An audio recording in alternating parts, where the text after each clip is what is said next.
네, 안녕하십니까. 오늘은 다소 위험한 주제. 네, 우리나라 사람들이라면 누구나 좀 좋아할 만한 이 당근마켓이 생존할까? 다소 위험한 주제를 가져왔습니다. 당근마켓이 2015년에 만들어진 다음에 엄청나게 많은 사랑을 받으면서 성장을 했거든요. 그런데 이제 사이즈로는 굉장히 커졌는데 현재 생존할 수 있을까라고 다소 위험한 질문을 하는 이유가 2015년부터 현재까지 이제 8년 차에 접어드는데 이제까지 한 번도 흑자를 내본 적이 없어요. 게다가 투자는 꽤 많이 받았어요. 작년에만 해도요, 이 회사 가치가 한 3조 원. 어마어마하죠? 그래서, 야, 너네 이번에 회사 가치 3조 원으로 인정해 줄게 라고 해서 1,789억 원어치 투자를 받았어요. 그런데 지금 이제 이 투자를 받았을 때만 해도 매출이 117억 원, 영업 손실이 130억. 그러니까 번 돈보다 쓴 돈이 훨씬 많은 상황인데 너네 회사 가치 3조 원으로 해줄게가 된 거예요. 근데 지금 현재 매출 구조가 지역 광고 모델에서 이제 지역 광고를 통한 수익 외에 큰 매출이 없는 상태거든요.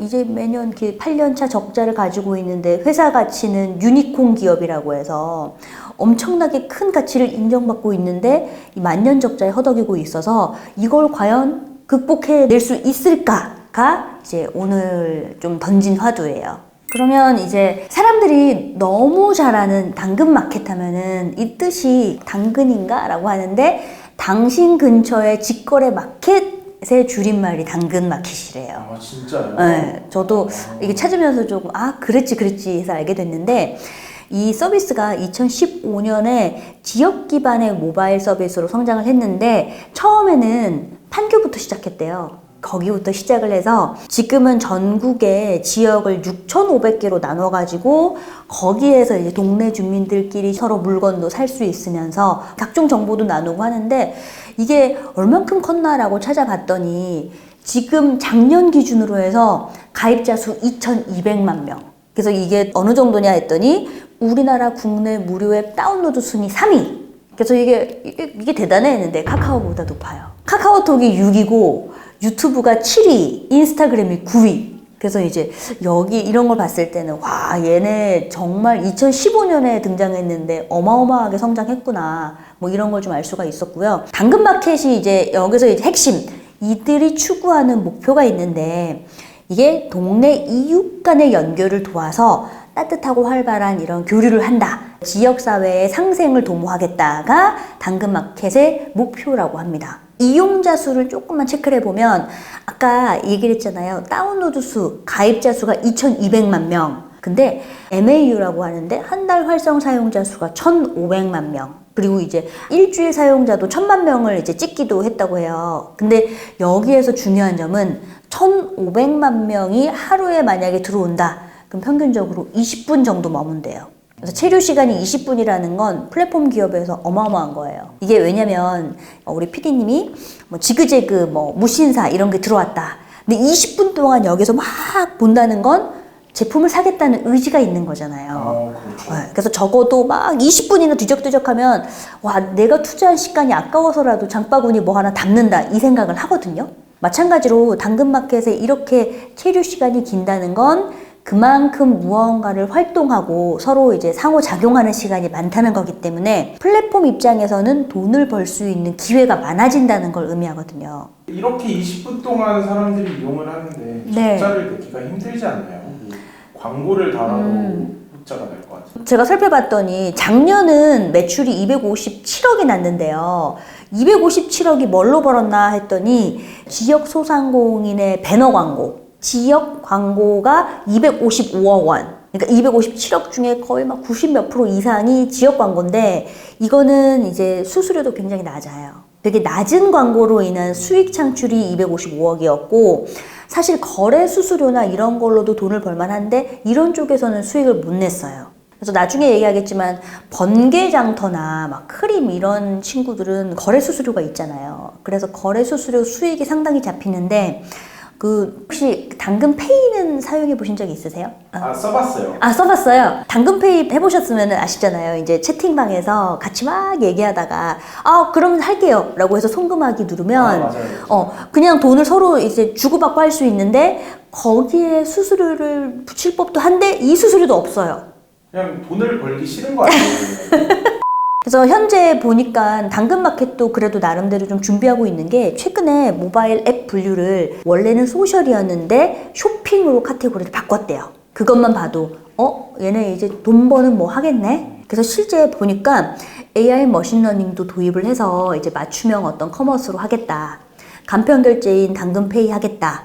로컬 커머스 강화하겠다. 그래서 실제 라이브 커머스 세팅하겠다. 뭐 이런 식으로 계획들을 커머스, 쇼핑과 관련되는 발표를 하고 있어요. 그리고 이제 해외 같은 경우도 우리 향후 3년 내에 전 세계 한 30개국, 뭐 미국, 영국, 캐나다, 일본 이런 식으로 진출해서 우리도 글로벌 플랫폼으로 발전하겠다라고 취지도 밝히고 있습니다. 근데 경쟁사 많아요. 우리가 알고 있는 경쟁사만 해도 뭐 중고나라, 번개장터, 크림, 땡큐마켓, 트리플 A, 뭐 키위마켓, 세컨프라이스 제가 아는 것만 해도 일단 한 10대 개가 되거든요. 그래서 경쟁자와의 경쟁을 해야 되는데 수익을 창출할 구석을 빨리 찾아내는 게 당근마켓의 과제인 겁니다. 그러면 이제 당근마켓 앱을 열면은 이제 주요 기능들이 있는데 저는 정말 많이 사용하고 있는 기능 중에 하나가 이 동대 질문이거든요. 그래서 이렇게 사용하다 보면은 진짜 재미있는 질문이 많아요. 예를 들어서 저 이제 시계 갈아야 되는데 시계약이 떨어졌다. 근처 시계방 어딨냐? 뭐 이런 질문부터 시작해서 저 여드름 났는데 근처에 피부과에 여드름 잘 짜주는 곳 있나요? 그러니까 이렇게 진짜 동네 주민들끼리 할 수 있는 질문들이 올라가는 거. 동네 질문을 통해서 하면은 이게 굉장한 장점이 뭐냐면 블로그나 뭐 이런 검색을 하면은 아시겠지만 대부분 광고거든요. 그렇죠. 당근마켓에서는 진짜 이제 동네 주민들만 참여할 수 있다 보니까 리얼 이렇게 찐답. 그러니까요. 저 저번에 숨겨진 만두 맛집 찾았어요. 관심 주제 이것도 동네 주민들끼리 예를 들어서 뭐 반려동물이라든지 아니면 운동 정말 많이 봤던 게 제가 오늘 동네 이렇게 뛸 건데 같이 뛰실 분 뭐 이런 것도 모집하는데 저는 이게 되게 좋은 게 동네 주민들끼리 같이 뛰다 보면 야 이렇게 같이 치맥이나 할래요? 그래서 지역사회에서 커뮤니티가 마련된다는 거 이런 것도 좀 장점인 것 같고요. 근처 서비스가 이게 작년인가 재작년에 도입됐는데요. 내 지역 기반으로 해서 쿠폰북 서비스를 했어요. 우리 동네 근처에 있는 미용실의 쿠폰북이라든지 동네 음식점 이제 소상공인들이 다 참여해서 쿠폰북을 발행을 하는 서비스인데 제가 지금 삼성동에 있다. 그럼 삼성동 쿠폰북 다운받게 하면은 여기에 참여한 음식점들이나 뭐 뷰티 헤어 다양한 업체들의 쿠폰을 다운받아서 쓸 수가 있어요. 그리고 이 동네 업소의 사장님하고도 직접 커뮤니케이션 할 수가 있어요. 그래서 이걸 보시면은 와 진짜 동네 생활이 되게 한층 업그레이드 됐다라는 생각을 할 정도로 이 기능들이 좋고요. 현재 서비스 중인 사업들을 조금만 더 얘기를 해보자면은 그 동네 생활 아까 얘기했던 그리고 내 근처 지도 해서 지역에 있는 상점이나 등록되어 있는 그런 맛집 같은 것도 좀 알 수가 있고 근데 여기에서는 제가 좀 해서 좀 좋게 봤던 거가 소상공인들을 위해서 마케팅 컨설팅 그런 교육 같은 프로그램도 운영을 하고 있다고 해요. 근데 이런 지금 얘기하고 있던 동네 생활, 지역 기반 서비스, 소상공인 마케팅 교육 프로그램 이 모든 서비스가 무료예요. 뭐 먹고 살아요? 여기? 그죠? 이게 다 무료. 그러면 지금 이제 쭉 당근마켓의 이런 현황이나 주요 기능 살펴봤는데 여기에 대해서 마케터의 시각은 어떤지 제가 한번 제 생각을 좀 정리를 해봤는데 첫 번째로는 당근마켓이 가지고 있는 건 경쟁사와 비교한 리스크. 그래서 그 중 하나가 바로 거래 수수료, 이제 수익 부분인데요. 중고나라 번개장터는요, 각각 거래 수수료가 있어요. 그리고 이들은 글로벌 플랫폼, 그러니까 전 세계에 이미 진출되어 있고 제품이나 이런 판매가 이루어질 때 수수료의 수치가 있기 때문에 여기에 대한 매출이 어느 정도 발생하고 있거든요. 근데 이에 비해서 당근마켓은 지역 광고 외에 특별한 수입이 없다. 그래서 이제 이런 것들은 조금 이슈예요. 근데 갑자기 수수료를 매길 수 없는 것도 이들의 이제 이슈인 거죠. 갑자기 우리끼리 직거래하고 있는데, 너네 직거래하고 있지? 근데 수수료 10%야. 라고 했을 때 소비자들은 갑자기 뭔데 이거? 저는 그럼 안 쓸 거예요. 그러니까요. 바로 이 생각인데 지금 현재 중고 관련되는 플랫폼이 너무 많아요. 그동안 제로 수수료였다가 10%가 됐다? 그러면 이동할 수 있는 그런 요인이 되는 거예요. 그냥 다른 거 쓰고 말고. 그죠. 뭐 크림, 뭐 번개장터, 아까 얘기했던 세컨프라이스, 헬로마켓 여기저기 이용할 거리가 많다 보니까 즉 시장이 독점 기업이 아니다 보니까 언제든 소비자가 떠날 수 있는 리스크가 있는 거. 두 번째는 당근페이 사기가 최근에 계속 기사가 되고 있어요. 혹시 당근페이 사기 들어본 적 있으세요? 얘로 사기를 칠 수가 있어요? 그죠. 그래서 저도 당근페이가 사기가 될 건가 했는데 이 허점이 있었어요. 원래 이제 당근마켓의 모토는 너네 개인정보 오픈하고 계좌번호 오픈하고 하는 거 굉장히 부담되지, 당근페이 이용하면은 채팅하다가 송금하기 눌러서 자연스럽게 그냥 돈을 송금할 수 있으니까 너의 개인정보가 노출되지 않아 라고 해서 이런 취지로 해서 세팅을 하다 보니까 여기에서는 안전결제에 대한 장치가 없었던 거예요. 이게 무슨 뜻이냐면 만약에 우리 PD님이 제 마우스를 산다 그러면 저 팔게요 라고 하는데 저한테 이거 지금 원래 시중에서 10만 원인데 저 이거 3만 원에 할 테니까 살래요? 했을 때 오케이 그러면은 15,000원 먼저 보낼게요 라고 해서 50%를 먼저 송금을 해요. 그리고 제가 배송을 해주면 나머지 50%를 송금하는 방식인데 실제 다이슨 헤어드라이어를 샀던 사람이 15만 원을 먼저 냈는데 이 사람이 먹튀한 거예요. 판매자가 계정 날리고 게시판에 올렸던 글 삭제한 다음에 날라튄 거예요. 이게 이미 이쪽으로 송금해 왔잖아요. 보통은 이제 안전결제라고 해서 구매 확정을 해야 판매자가 그 돈을 받게 되는 건데 여기는 그 버튼이 없기 때문에 내가 준 돈을 판매자가 받았다 그러면 배송하지 않고 탈퇴해버리는 거예요. 되게 이상한 시스템이에요. 그죠? 그래서 편리한데 이렇게 구매 확정에 대한 이런 안전결제, 에스크로 시스템이라고 하는데 이게 구비가 아직 안 돼 있다 보니까 당근페이를 이용한 사기가 좀 계속 발생하고 있어요.